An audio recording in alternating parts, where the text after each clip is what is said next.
Halo, selamat datang. Video ini membahas hasil penelitian tugas akhir dengan judul Model Penggunaan Generatif AI dalam Pemeriksaan dan Penyelesaian Perkara di Pengadilan Indonesia melalui kajian preskriptif berdasarkan studi komparatif dengan Singapura.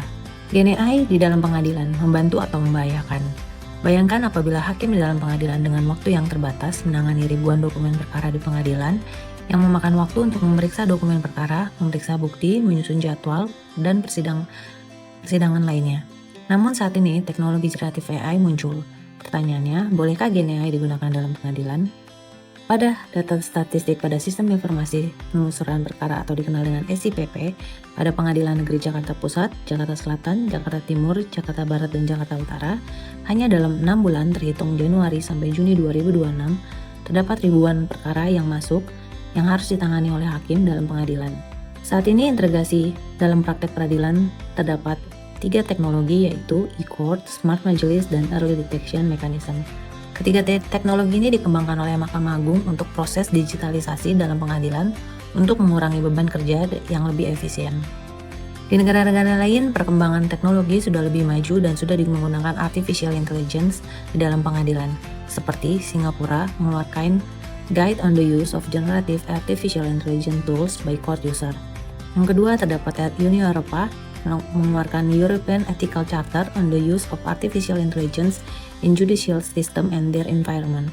Dan yang ketiga adalah Amerika Serikat melalui Interim Policy on the Use of Artificial Intelligence. Pertanyaannya, apakah yang dihasilkan Gen AI itu benar? Karena tidak dapat dipungkiri, terdapat resiko-resiko dalam penggunaan Gen AI, yaitu bias algoritma, halusinasi, ketidakakuratan maupun kesalahan dalam melakukan analisis hukum, kerahasiaan data, dan risiko penyalahgunaan dokumen perkara dan pelanggaran data pribadi. Sekarang kita harus mengetahui dulu mengenai kedudukan dan tanggung jawab dari Artificial Intelligence. Dalam Undang-Undang Nomor 11 Tahun 2008 tentang Informasi dan Teknologi, menyatakan sistem teknologi adalah serangkaian perangkat dan prosedur elektronik yang berfungsi mempersiapkan, mengumpulkan, mengolah, menganalisis, menyimpan, menampilkan, mengumumkan, mengirimkan, dan atau menyebarkan informasi elektronik atau bisa disebut dengan agen elektronik. Yang kedua adalah Surat Edaran Komdigi Nomor 19 Tahun 2023 mengenai tentang etika kecerdasan artifisial. Menyatakan kecerdasan buatan adalah bentuk pemrograman pada suatu perangkat komputer dalam bentuk pemrosesan dan atau pengolahan data secara cermat. Maka dari ketentuan tersebut menyatakan bahwa Gen AI bukanlah subjek hukum melainkan objek atau tools. Lalu tanggung jawabnya bagaimana apabila hasil dari Gen AI itu salah? Tanggung jawab maka akan berada pada entitas yang menyelenggarakan perangkat atau agen elektronik ini. Namun perlu diingat bahwa tanggung jawab tidak hanya pada entitas penyelenggara perangkat agen elektronik ini, tapi juga pada pengguna. Dan perlu adanya integritas yang tinggi, audit, dan pendaftaran sistem teknologi. Saat ini belum ada pedoman khusus yang mengatur teknologi Gen AI dalam pengadilan Indonesia. Dan untuk mengisi kekosongan tersebut, apa yang harus dilakukan? Mahkamah Agung selaku lembaga tertinggi dalam peradilan di Indonesia dan regulator perlu mengatur aturan yang jelas mengenai penggunaan Gen AI, batasan, tahapan, dan pertanggungjawabannya dalam penggunaan Gen AI dalam lingkungan pengadilan. Di dalam penelitian ini akan menguraikan rumusan masalah dalam 3, yaitu mengapa memakai perbandingan dengan Singapura? Karena pedoman ini mengatur dengan jelas tidak melarang penggunaan Gen AI selama mematuhi pedoman, tidak mengubah kewajiban pengguna pengadilan, mematuhi perundang-undangan, aturan, dan kode etik, dilarang memasukkan data pribadi, melakukan verifikasi terhadap data yang dihasilkan, hasil dari Gen AI dapat dibuktikan, dan bertanggung jawab tetap berada pengguna. Pendekatan pedoman ini lebih relevan, jadi tidak perlu menyesuaikan diri, tapi MA yang sendiri yang mengatur dan disesuaikan dengan karakter hukum Indonesia. Mengapa MA harus mengatur penggunaan Gen AI di pengadilan? Karena pada pasal 2 ayat 4 Undang-Undang Nomor 48 Tahun 2009 tentang Kekuasaan Kehakiman menyatakan asas prinsip sederhana, cepat, dan biaya ringan dalam pemeriksaan dan penyelesaian perkara di pengadilan, namun tidak mengesampingkan ketelitian dan kecermatan dalam mencari kebenaran dan keadilan. Pasal 27 Undang-Undang Nomor 14 Tahun 1985 tentang Mahkamah Agung juga menyatakan MA dapat mengatur lebih lanjut hal-hal yang diperlukan untuk membuat peraturan sebagai pelengkap yang diperlukan untuk membuat peraturan untuk mengisi kekosongan hukum yang belum diatur secara memadai dalam perundang-undangan.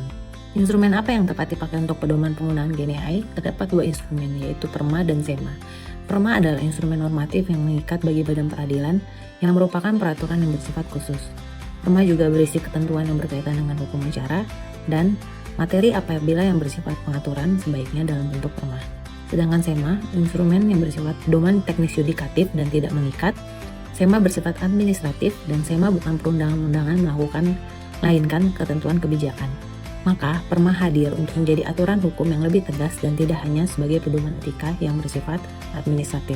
Sebagaimana peraturan Mahkamah Agung sebelumnya yang mengatur digitalisasi dalam peradilan, yaitu Perma nomor 3 tahun 2018 tentang e-court dan Perma nomor 1 tahun 2019 yang melakukan perubahannya, Perma nomor 7 tahun 2022 tentang administratif teknologi elektronik di pengadilan. Berikut batasan-batasan penggunaan GenAI dan penggunaan GenAI dapat diperbolehkan untuk apa saja dalam pedoman perma penggunaan GenAI di pengadilan. Perma juga di dalam penggunaan GenAI dalam pengadilan harus mengatur subjek pengguna, tahapan perkara, risiko, kecil, sedang, dan tinggi, adanya verifikasi manusia, adanya perlindungan data, pengawasan etika dan sanksi dan tanggung jawab, dan larangan untuk menggantikan hakim. Perlu diperhatikan dalam pengembangan sistem teknologi dalam pengadilan, perlu diperhatikan juga pengembangan sistem teknologi berdasarkan pertama, penempatan sumber data, daya infrastruktur, sistem teknologi. Terdapat dua penempatan sumber daya infrastruktur, yaitu on-cloud dan on-premise. Dalam penelitian ini, yang cocok dalam penggunaan GenAI yaitu on-premise. Karena sistemnya lebih aman untuk mengurangi kebocoran data, lokasi fisik, dan kontrol di bawah Mahkamah Agung sendiri. Yang kedua ada customisasi model GenAI. Terdapat dua jenis, yaitu fine-tuning dan retrieval augmented generation, atau dikenal dengan RAG. Kedua jenis ini yang menurut saya lebih cocok adalah retrieval augmented generation untuk penggunaan GenAI di pengadilan, karena customisasi ini memberikan jawaban yang didukung oleh sumber data terkini dan spesifik, dan model peralati dengan basis pengetahuan eksternal untuk mengambil informasi yang relevan. Dan yang ketiga adalah ada pengadaan sistem teknologi informasi melalui evaluasi, seleksi tender, tim ahli, dan lainnya. Ketentuan ini selaras dengan Peraturan Presiden Nomor 46 Tahun 2005 tentang pengadaan barang dan jasa pemerintah yang menetapkan harus ada proses dalam pengadaan barang untuk memilih entitas penyelenggara sistem teknologi agar lebih aman. Dan yang keempat adalah ada audit dan pendaftaran sistem teknologi. Audit tersebut untuk sistem teknologi untuk mengidentifikasi risiko, mengoptimalkan efisiensi dan kualitas. Dan di samping itu, sistem teknologi juga harus didaftarkan pada Komdigi. Sebagai penutup, penelitian ini menegaskan bahwa generative AI tidak dimaksudkan untuk menggantikan peran hakim, melainkan hadir sebagai instrumen pendukung yang membantu proses administratif dalam pemeriksaan dan penyelesaian perkara di pengadilan. Pemanfaatan ini selaras dengan prinsip peradilan yang sederhana, cepat, dan biaya ringan, sebagaimana diamanatkan dalam Undang-Undang Kekuasaan Kehakiman. Mahkamah Agung juga perlu hadir melalui perma agar penggunaan GenAI ini aman, terarah, dan bertanggung jawab.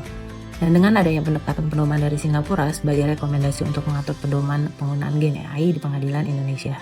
GenAI sebaiknya tidak dipandang sebagai pengganti nurani hakim, melainkan lentera baru yang menerangi jalan peradilan agar lebih cepat, cermat, dan tetap berkeadilan. Thank you for watching.